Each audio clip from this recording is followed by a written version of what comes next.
এবার সংবাদ শিরোনামে উঠে এলো শিলচরের স্বনামধন্য বেসরকারি ব্যবসায়িক প্রতিষ্ঠান পারিজাত রেস্টুরেন্ট। সোমবার সন্ধ্যায় পুলিশকে সঙ্গে নিয়ে পারিজাতে হানা দেয় বজরং দলের কর্মকর্তারা এবং রেস্টুরেন্টে একটি রুম থেকে বছর 16-র এক নাবালিকা সহ ভিন্নধর্মী এক যুবককে হাতে নাতে আটক করেন তারা।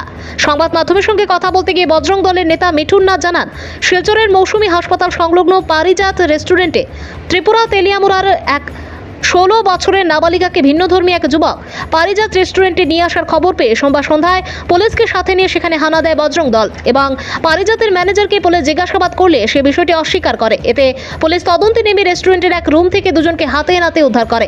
এদিকে পুলিশ যুবককে তার নাম জিজ্ঞাসা করলে সে রাহুল দেবনাথ বলে নিজেকে পরিচয় দেয়। পরে পুলিশের কড়া জেরার মুখে পড়ে চাপে এসে তার আসল নাম মোহাম্মদ মুস্তফা বলে জানিয়েছে। ঘটনা প্রকাশ্যে আসার পর বজরং দলের কর্মকর্তারা তীব্র ক্ষোভ ব্যক্ত করে জানান, এই ঘটনায় ফের লাভ জেহাদের এক জ্বলন্ত প্রমাণ জনসমক্ষে উঠে এসেছে। ভিন্নধর্মীরা হিন্দু যুবতীদের সাথে প্রতারণা করার পাশাপাশি পুলিশের সঙ্গেও কারসাজি শুরু করেছে। মঙ্গলবার সেই নাবালিকাকে সুদূর বেঙ্গালুরুতে পাঠানো ছক কষেছিল যুবকটি, কিন্তু সময়ে বজরং ও পুলিশ ঘটনাস্থলে পৌঁছাবায় যুবকের সেই পরিকল্পনা ভেস্তে যায়। এদিকে রেস্টুরেন্টের ভূমিকায় বিভিন্ন প্রশ্ন উত্থাপন করে বজরং দলের কর্মকর্তারা জানান, কোনো পরিচয়পত্র ছাড়াই রেজিস্টার মেনটেন না করে একটি নাবালিকা সহ যুবককে 4,000 টাকার বিনিময়ে রুম দেওয়া হয়েছে।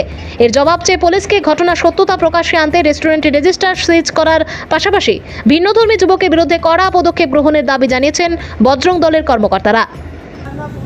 আমরা বজরং দল সবসময় এগুলা ব্যাপারে আমরা সবসময় আন্দোলন করিয়া যাই, এবং বিগত কিছুদিন আগেও দেখছেন আমরা ক্রিসমাসের আগে আমরা পুলিশ প্রশাসনের কাছে এসপি মহোদয়ের কাছে আমরা মেমোরেন্ডাম দিয়ে আমরা কইছি যে যতগুলো এরকম ধরনের ইলিগাল কাজ চলে এগুলা বন্ধ করার লেগিয়া। এটা কে বা কারা চালার আমি এটা জানি না এবং জানতেও চাই না, কিন্তু আমার কথা হচ্ছে যার এই পারিজাত হোটেল আছে, যে ওনার, পুলিশ ইমিডিয়েটলি তার বিরুদ্ধে কঠোর ব্যবস্থা নোক। এইরকমভাবে ইলিগেলি ঘন্টা হিসাবে রুম দেওয়া বা একটা মাইনর মেরে উইদাউট এনি আইডেন্টিটি প্রুফ তারা কীভাবে রুম প্রোভাইড করেন, এটা বহুত বড় ক্রাইম করছে এবং পুলিশের তার বিরুদ্ধে এবং আরও শিলচর শহরে যেগুলো চলেন এগুলোর বিরুদ্ধে কঠোর থেকে কঠোর ব্যবস্থা নোক। আমরা বজরং দল এবং বিশ্ব হিন্দু পরিষদ থেকে আমরা ডিমান্ড পুলিশের কাছে আমরা রাখি।